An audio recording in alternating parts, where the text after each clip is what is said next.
oh, the screen moves, so my sticky is in my box. Are you serious? Oh. Oh, sorry. What is that? I was looking, I was like, where did sticky go? Okay, I'm sorry. This No, you're fine. something original always happens when I get on screen with someone. Okay, here we go. This is entertaining. I'm glad. I'm enjoying it. Okay, here we go. Hello, everyone, and welcome to 180 Success. If you haven't done it already, go ahead and subscribe, like, and share. You don't want to miss all of the inspirational stories that you will hear from myself and also our guests. I would like to introduce one of my friends, Diana. Diana, thank you so much for being here today. Thank you so much for having me today, Tiffany. I'm glad to be with you and Oh, you are everybody. you are very welcome. Yes, everyone say hello to Diana. So in the comments, however you want to say it, or you can just wave right now back at her. So I am going to, as well as you, enjoy this conversation because every time I communicate with Diana or through text message or whatever, I am laughing so hard to where I'm almost crying. Your sense of humor is a ray of sunshine. So thank you for being here. Woohoo! Oh, Absolutely. you're very Love welcome. making everybody smile. Life is too short. It's good to have a little laugh. Yes, it is. How can I say this? Laughter is medicine. Do you agree with that? Absolutely. Because it can 100%. change. I agree too, because it can change the atmosphere. It can change the way you feel. And it can also change someone else's emotions and help them when they laugh. So, Oh, absolutely. I mean, if you're walking in a store and you look at someone and you just smile at them and they automatically smile right back at you, it's very contagious actually. it is. And I love it. Even like when a small child laughs or they smile at you, it's like, oh, it I melts know. your heart. It just does something to you. So let's get into our conversation. I would like to ask you my first question. When you hear the words 180 success, what comes to your mind? Um, Definitely a turnaround in life. Mm-hmm. Something that, you were down here and you just turned your life around to I a like major that. success. I like that. Now, with that, has there ever been a time in your life when you had to turn or pivot? So I've noticed with every 10 years of my life, like in my early life, obviously I was young. I had my family, my siblings that I grew up with. We're Uh-huh. four children. My family had to split up. A little background, I was born and semi raised in Iraq. So I'm from Middle East Wow. and my family had to split up. And again, this is in the 90s. You couldn't Mm-hmm. leave my country all at once. So we had to split up um, to make sure we were not spotted that we're leaving the country Oh, and never coming back. wow. So that was like the first 10 decade of my life, my family leaving, splitting. Then we move on to the next 10 years of my life where because my family split up, my mom and I, we stayed behind. My dad was in the United States. My siblings were in Australia. So the next 10 years of my life in my Goodness. teens was a challenge for me and my mom to escape my country, live in a different Middle Eastern country, Syria to be exact, and then we escaped my country, try to live there for 3 years, and then try to get somewhere by applying to immigration union here, there, trying to figure out where we can go. And then finally making it to United States, coming Mhm. to a country that I did not speak the language, not accommodating or knowing the culture of this country was so different than mine, Mhm. and trying to adjust to everything like the food, the culture, the language, Wow. the lifestyle here, how women were empowered to, you can do whatever you want. Mhm. Seeing America of like, oh, you have success or failure. And then which one do you want to proceed? And Mhm. obviously, with that, I needed a support system to teach me what's right and wrong because I was also 17 when I moved here. So that was my second decade. And then trying to learn the language, trying to find a job, the career, help my parents get a home as a family, live together, try to reunite my family again. But I still have two sisters that live in Australia, but my brother moved here. And then the next 10 years of my life were, I would say, the most interesting ones in my 20s is when the market crashed. I had just gotten my license as a cosmetologist after 3 years of beauty school, Oh. and the market crashed. And then I had to take advantage of that because homes were so cheap. And I always, Hmm. again, wanted that American dream of like owning your Wow. car, owning your home. And I was like, okay, it's either now or never. And Hmm. my parents and my brother supported me in doing that because we all lived together. And I bought my first home in Rosemont, Oh, wow. down the street from Golden Empire. And then I met my husband, and then we got married, and then I had my first kid in my late 20s. And Wow. then that was like my second decade. And then in my Hmm. third decade, that's when I had my second child. Wow. um, and purchased my next larger dream home. Um, Oh. and obviously, successing in my job, trying to establish my clientele and feeling, because in our industry, at first, you're just taking anyone, doing anything, trying to build that success. You're Mhm. learning from a lot of mistakes. You're growing. You're trying to Mhm. figure out what kind of clients you want in your chair, what kind of people you connect with, Mhm. even though it's a job and you have to please everybody, but you still need that connection between you and your clients because you Mhm. see them, they see you, some of them more than your own family. Wow. So that was what I focused on in that time. Also, raising my children, Mm. trying to find the right schooling for them. And that was, my third decade of life. And now it's my fourth decade. And I'll let you guys know. I love it. I love your sense of humor. Wow, your story. It sounds I visualized while you were speaking, I was visualizing steps and stepping each one took you higher and higher and higher. And I love that. The challenges you had when it came to moving and your family separating. What was the thing that you struggled with the most during the separation? um, Missing my dad and my siblings. Sorry, I get emotional It's about that part. okay. It's a huge part of my life that I didn't get to grow up with them. Mm. And as a kid, I got to see my mother trying to figure out how can she bring her family back, which for a Middle Eastern woman, that's extremely hard. Mhm. She couldn't do that easily. She had to struggle. And I was only between 9 and 14 years old watching my mom go through that. Hmm. um, it was truly challenging for me. Not knowing if my family will ever be together again, not Mhm. knowing, are we stuck? Are we gonna ever make it out of here? What's my life gonna look like? I wasn't in my own country where I can see, okay, what the potential possibly be, go to college, graduate, get married, have Mhm. kids, or be again with my family where I can see us getting together, living under one roof, having Thanksgiving, Christmas, Easter Mhm. together. It was just a lot of that. What is my life going to be? Yeah. That was the Wow. hardest struggle for me. Were you able to communicate with any of your family members that had left before you? At the time, this is in the 90s, the communication was not like today, obviously. We would send letters to each other, which would take months Oh. and months. Mhm. Sometimes they never even made it in the mail. And then Wow.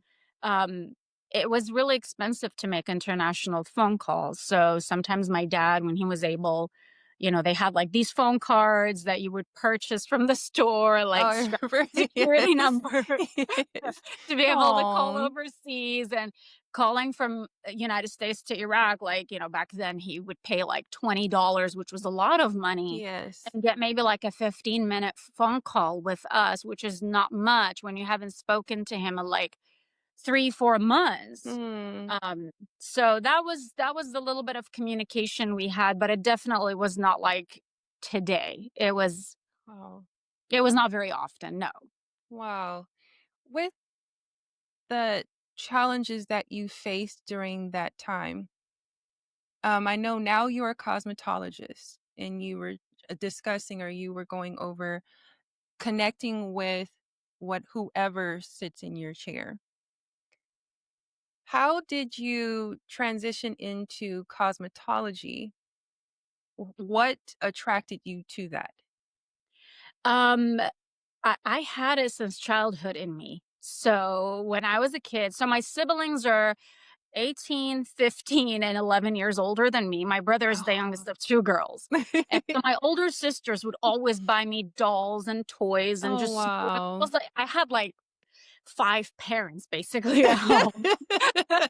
And my sister would always buy me dolls. And oh my gosh, it would drive them crazy because I would always take the scissor and chomp their hair and give them a I hair. did the same thing. My Barbie had a mohawk. Okay, go ahead. Go ahead. And my mom was a seamstress growing up. Oh, Um, wow. she didn't have like, a table for her sewing machine. She would always sit in the living room on the floor. That was like the most comfortable place for her. And she would always sit up against my bed because my bed was in the living room. She would sit up against my bed while she was Mhm. sewing. I would like sit and braid her hair and like put stuff in it. Oh. And then I have a cousin who lived in California. She actually came to visit us in Iraq Oh, and wow. she took a picture of me. We went to a little family picnic and just a little quick story. She's a hairdresser, the cousin who was in the United States visiting. Mhm. And we went to a family picnic and we took her with us. And I was picking out baby breaths and little wildflowers that was in the park and putting them in my older sister's hair who had like a French braid. And I Mhm. was just like putting them in her hair. And she came over and I still have it. She took a picture of me next to my sister's hair with all the flowers that I put in her hair. Oh, wow. Oh. So fast forward, when I moved to United States, I worked with her. I moved to Chicago when I first landed to United Oh, States. okay. Absolutely culture shock, climate shock, hated my life. And it was February. I was like, Oh. where did I come? This is not the America I was promised. Like, what is this? It was freezing cold. It was so depressing. How did you Um, adapt? oh, I didn't. You didn't. Oh my I d I did goodness. not adapt to that weather at all. I still cannot stand it when we go visit family, like, "Get me out of here." I grew Oh up my in, like, a dry, god. hot climate. Wow. That is, like, not my cup of tea. No, okay. So when I moved there, she came to visit me and my mom, and we were living with my aunt who had, like, two-bedroom apartment, and it was my aunt, her husband, her, son who was disabled, me, my mom, and my dad, like, 6 people in a 2 bedrooms, 1 bathroom apartment. Oh, wow. She asked my dad, because it's my dad she's my dad's niece. She's a lot older than me. Mhm. She said, "Can I bring Diana to California?" She had just gotten divorced and Oh, she had nobody wow. in home and her children had grown, so Mhm. she wanted someone in her home too for fun. And, Oh, wow. my dad was like, "Sure, you can take her," because like, in our culture, it's really hard to let your children go, and I Mhm. was 17, I was still a minor, Oh, so he okay. had to, like, do all the legal documents to make sure like she can sign me up for school and all of that, be my Mhm. legal guardian. So I moved in February and she bought me a flight to move there to California in June. And my Mm. aunt flew with me. And the minute I stepped in Sacramento airport and walked out and saw palm trees, I was like, oh, Oh. home. This is home. So she owned Oh. her own salon in Sacramento from like 1984, the year I was born. So she's been a hairdresser for years and years. And she took me with her to the salon. Again, I did not speak the language and I'm looking Hmm. around and I'm seeing all these people doing hair and I'm just like drawn to that artist Wow. part of it, the transformation, the Hmm. technical part of it, the colorful, the creativity of it. And I was like, Wow. I really like this. Wow, I love And this. she signed me up for like English language and computer stuff. And she's like, okay, now that you graduated and you speak the language, we're gonna go to college, sign you up. I went to American River. I was ready to like become a lawyer according to my parents. That's what they wanted to be. Because they moved to California in 2000. So a year after me, they moved to California and they were like, Uh-huh. yeah, you can go to college. And I went there and I was like, no, this is not for me Oh, here. wow. Wow. So I went to her and I said, I want to do hair. And she looked at me and she's like, no, you're not. Oh my goodness. She's like, you're only wanting to do this because you're working in it. And I said, Hmm. no, I really like this. I want to do this. And she's like, Mhm. no, you're not going to. So her and I still remember, we got into an argument. I mean, it wasn't harsh, but it was like, I really wanted to do it. And she just thought I wanted to do it because I was working in the environment. So I Hmm. said no. And then I went and spoke to another guy that her and we knew. And I said, I want to come and do an apprenticeship with you. Oh, wow. And he was like, sure, I can help you. So I went and told her, I said, okay, I'm moving to another salon and we are going to do an apprentice program Oh, with another okay, guy. Diana. Uh-huh. And she was not happy about that either. Oh my goodness. Now, my cousin has like the sweetest, kindest, loving, nurturing heart. You can edit this, right? Pause. I have to unplug my Alexa. My children are talking.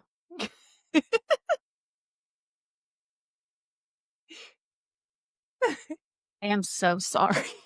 You are totally fine. These are the things that we edit out, but I think sometimes people want to see that we are all human and things happen in life and it's okay. So go ahead with what you were saying. Okay. So she's so sweet and loving and kind and nurturing and like soft spoken person. And she finally gave in and she's like, I will do this with you. Oh, I will work with this. And she admitted from the get-go that she was not a good teaching person. She was not a good okay. teacher. That was, I think, her most fearful part is how is she going to teach me Oh, I get um it. to do hair? Because it's not just like here's scissor, hold it, and go on and go do it. Mhm. Mhm. And beauty schools were so expensive. I moved to California with only $100, no, $80 in my pocket. Oh my goodness. Beauty schools at the time were like $20,000. Mhm. So I had to search programs that were much more affordable. And I found the apprentice program, which it was like a 3-year program. You did full time in salon training. Oh my And then you goodness. had to attend 1 day a week in school training. And your Mhm. school hours were separate from your salon. Salon was for you to accumulate your state board exam hours, and the beauty school was to apply for state board exam hours. So they Okay. were 2 different category for the Uh-huh. state at the time. And it was gonna be a long journey, I knew it, but I went through it and I did it because it was cheap, little Yay! $500, and Mhm. it was the best thing ever because Oh. I learned so much more being on the floor in reality, what you face, obstacles of Mm. hair, Mhm. bleaching and highlighting and all that. Plus, the people she had in her salons were very intelligent, successful women, and there was a guy as well. And I learned a lot from them. And they trained Aw. me, like without them even knowing. A lot of them just trained me so many things. And I would like, I'll wash your clients if you teach me how to do this. So you were making a way for yourself to learn what you needed to learn for your success. So you advocated for yourself. Yep. I was like, I'm Oh going to my do this. goodness. I was like, there was one gal who like traveled internationally and she would Mhm. pay thousands of dollars for her education in hair. But she was amazing. She was a true hair artist, not stylist, like artist. Uh-huh. And I would always tell her, "Jewel, I'll wash your client." And like, if they were Oh, running wow. behind, that was their Uh-huh. favorite thing because I would massage the client's scalp and, neck and shoulders. And she's running 15, 20 minutes late, but doesn't matter because I'm Oh taking my care of her appointment. goodness. Were you building up your clientele as you were doing these things as well? Yes. Yes, I was actually doing that. So a lot of my cousins' clients that had kids or teenagers, they would send them my way to do their hair. And then by the time Nice. I was at the tail end of my beauty school, Mhm. my 3-year mark, my cousin retired and moved to Santa Barbara, and she handed me all of her clientele Oh because they my all knew me. goodness. Oh my goodness. And they all knew me and they were so comfortable with me. So it was like the perfect moment to transition. Oh my So goodness. by the time I got my license in the mail and rented my station, I Uh-huh. had a full clientele in my calendar. Okay. Okay. This is amazing. Literally Right? amazing.